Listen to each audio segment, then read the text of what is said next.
I want to talk about the life cycle of a erythrocyte. So this is really just referring to the birth, everyday life, and then death of the red blood cell. So we know that red blood cells are born in the bone marrow.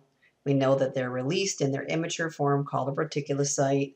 The reticulocyte still has remnant organelles that it gets rid of, eventually becoming an anuclear red blood cell in our bloodstream.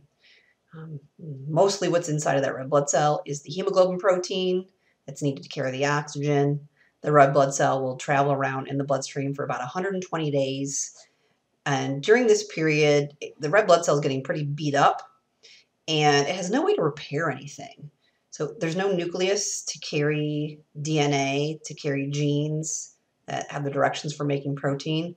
There's not even any endoplasmic reticulum or ribosomes to make protein. There's no ATP from mitochondria to provide energy. There's nothing inside of this red blood cell other than hemoglobin, so it can't make any repairs. So once it gets like beat up and starts falling apart, it's going to die.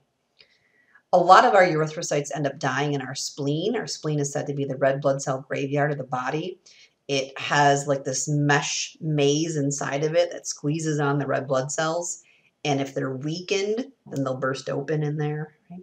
But some of the red blood cells die in the bone marrow or the liver, and some even die inside of our bloodstream. So I want to talk about what happens when a red blood cell dies, right? So when a red blood cell dies, oftentimes it is consumed by another cell called a macrophage, which is a type of white blood cell. And the macrophage basically eats what we call phagocytosis. It eats the red blood cell, and it can reuse the amino acid part of the hemoglobin protein to make its own proteins. So the macrophage breaks down the hemoglobin protein into amino acids, and now the macrophage can use that as food. But the heme group is another story altogether. The heme group contains that potentially toxic iron, and it has to be dealt with differently, okay? So we can do some different things with the heme group. Usually what happens, though, is the iron is removed from the heme, and we do something with the iron and something with the heme, right? So the iron portion can be stored inside this organelle where the red blood cell died, like the liver or the spleen. They're really good at storing iron.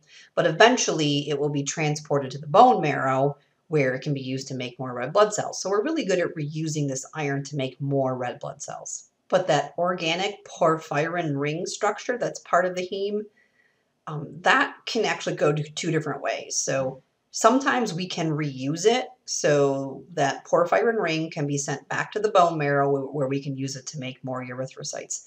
But a lot of times it just ends up as a waste. It's toxic and we have to get rid of it. So the porphyrin ring gets converted into something called biliverdin, which is green in color. And then the biliverdin gets converted into something called bilirubin, which is yellow in color.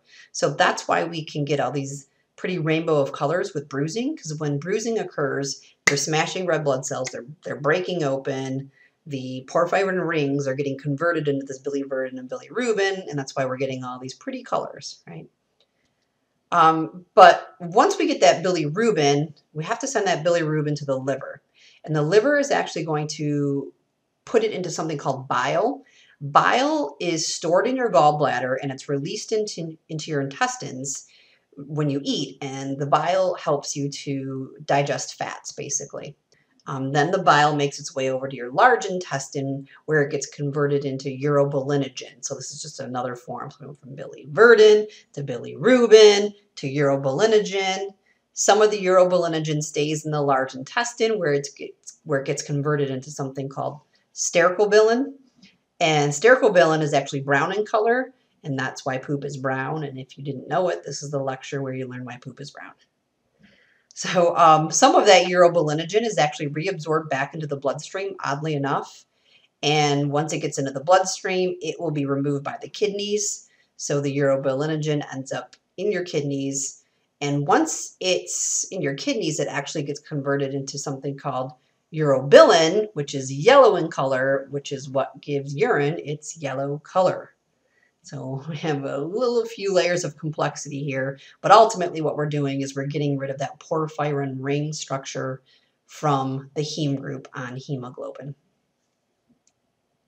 Okay, so here we have some review questions. So what I'd like you to do is to pause the video, try to answer these questions, and when you have your answers, then you can press play on the video and check your answers.